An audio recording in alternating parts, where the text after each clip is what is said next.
透过父亲或母亲的基因的突变或永久性改变所造成得到疾病。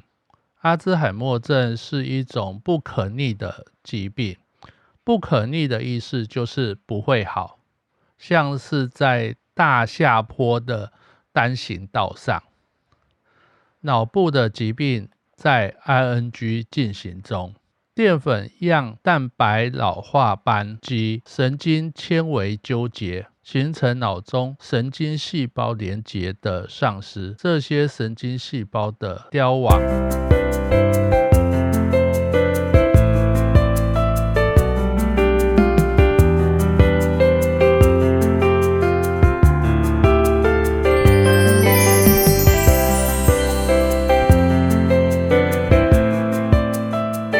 嗨，我是医务社工师安德鲁。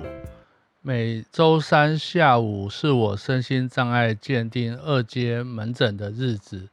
在我的身心障碍鉴定个案中，大致上长辈可以分为2类。第一个是听力障碍，第二个是失智的患者。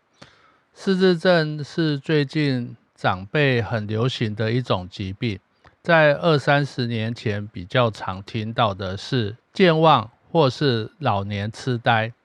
失智症对于6年级以上的同学来说，大多先认识的是美国的艺人总统雷根。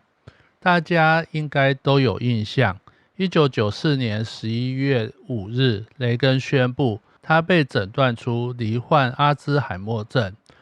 全世界的人都知道阿兹海默症这个疾病。有人认为雷根早在第2任总统任内就已经出现了初期的症状。他在接受军售伊朗丑闻的调查时，曾经表示记不得重要幕僚的名字。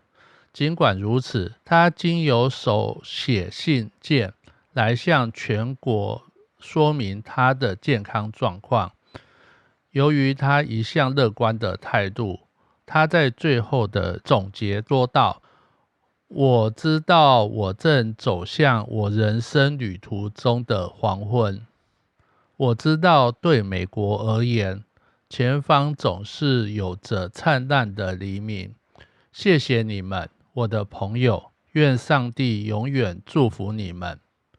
2004年6月5日下午1点，雷根于洛杉矶家中安然辞世，死于肺炎，享年93岁。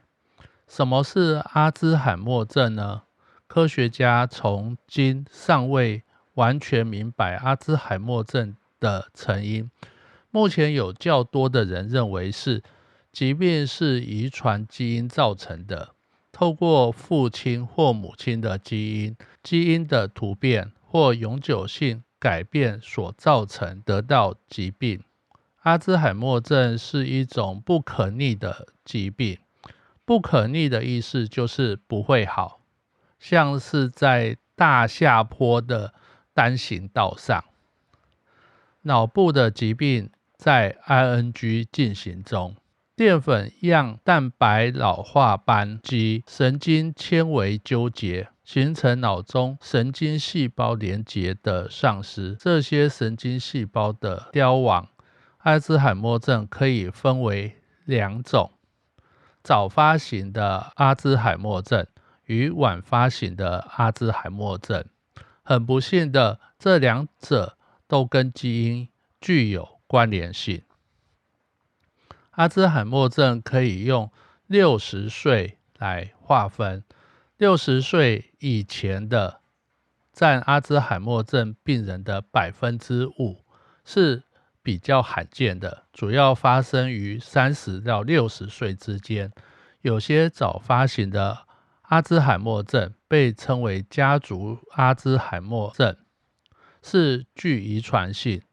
家族性的阿兹海默症由3对染色体第21、14跟第1对染色体上的基因变异。由这些变异形成不正常的蛋白质所引起。即使有这几个突变基因其中之一被双亲中的一位传给下一代，下一代几乎一定会发展出早发性的阿兹海默症。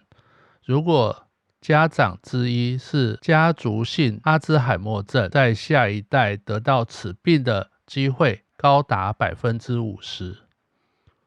发生在60岁之后，绝大多数的阿兹海默症属于晚发型，至今还没有找到一个特定的致病基因。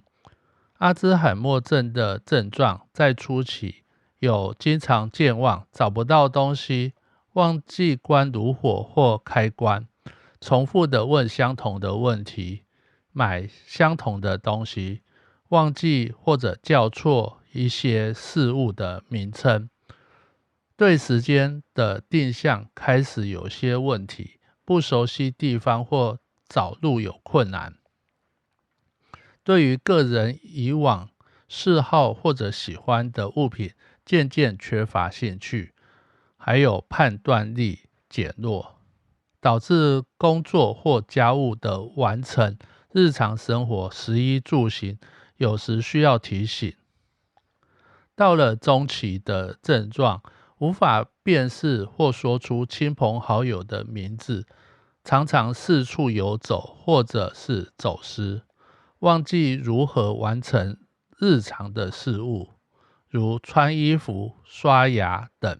语言的内容贫乏或虚谈的情况，常常会有一些妄想、幻觉或者是误认的情形，例如被偷的妄想、被害的妄想，还有一个是黄昏的症候群，大约在下午3点到晚上11点会出现精神混乱或者是激躁的行为，困惑感增加、焦虑、个性的转变、日夜的颠倒、睡眠的障碍。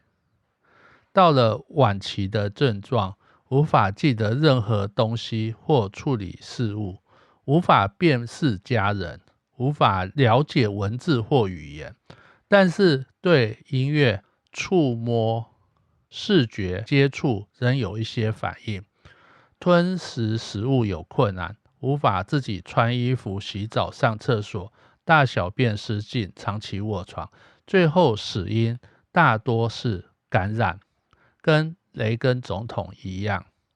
阿兹海默症可以透过电脑断层 CT、核磁共振 MRI、正子摄影 PET、脑脊髓液的检测 CSF、血液的检查等。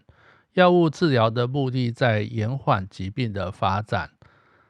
症状的治疗可以分成为认知训练行为治疗、支持性的疗法，包含缓和的疗法。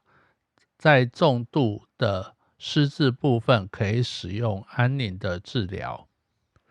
社会资源的部分有身心障碍的证明，照护人力的部分有长照服务的介入。